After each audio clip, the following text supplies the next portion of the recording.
आजकाल नकारात्मकता येते म्हणजे काय?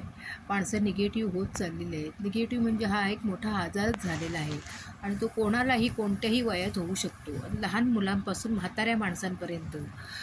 त्याच्यासाठी आपण काय केलं पाहिजे की आपण कोणत्याही गोष्टीचा जास्तीत जास्त विचार करतो, त्या गोष्टी आपण आपल्या मनात साठवून ठेवतो.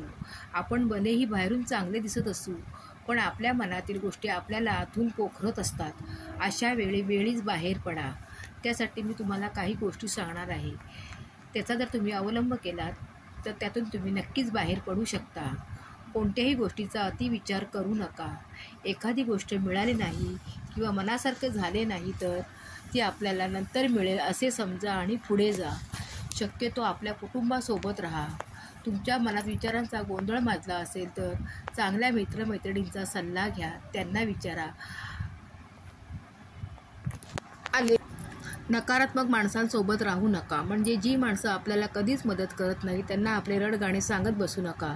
अगदी जर तुम्हाला राहवत नसेल तर स्वामींना शरण जा किंवा तुम्ही ज्या देवाला मानता त्यांना शरण जा. त्यांच्याशी मनातल्या मनात बोला. आपण जेव्हा देवाशी अनुसंधान साधतो, त्याच्याशी एकांतात बोलतो, त्या लोक आपल्याला वेडे ठरवतात. पण एक सांगू, आपण जेव्हा आपल्या मनातील समस्या देवासमोर मांडतो ना, तेव्हा देव आपल्याला नक्की मार्ग दाखवतो.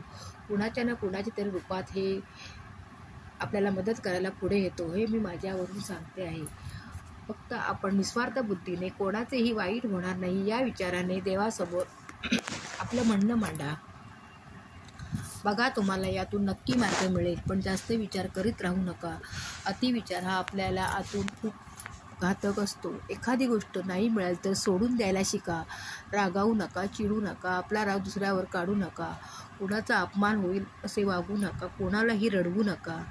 मग बघा, तुम्हाला वेगळं काही करायची गरजच पडणार नाही. एकदा तुम्ही स्वामींना शरण गेलात की तुमची काळजी करायची जबाबदारी त्यांच्यावरच असते, हे विसरू नका. ओम श्री स्वामी समर्थ. आजचा हा व्हिडिओ तुम्हाला आवडला असेल तर तुम्ही तो नक्की शेअर करा. आणि तुम्ही कोकणी स्वामी सेवेकरी या चॅनलला भेट दिली नसेल तर नक्की भेट द्या. श्री स्वामी समर्थ.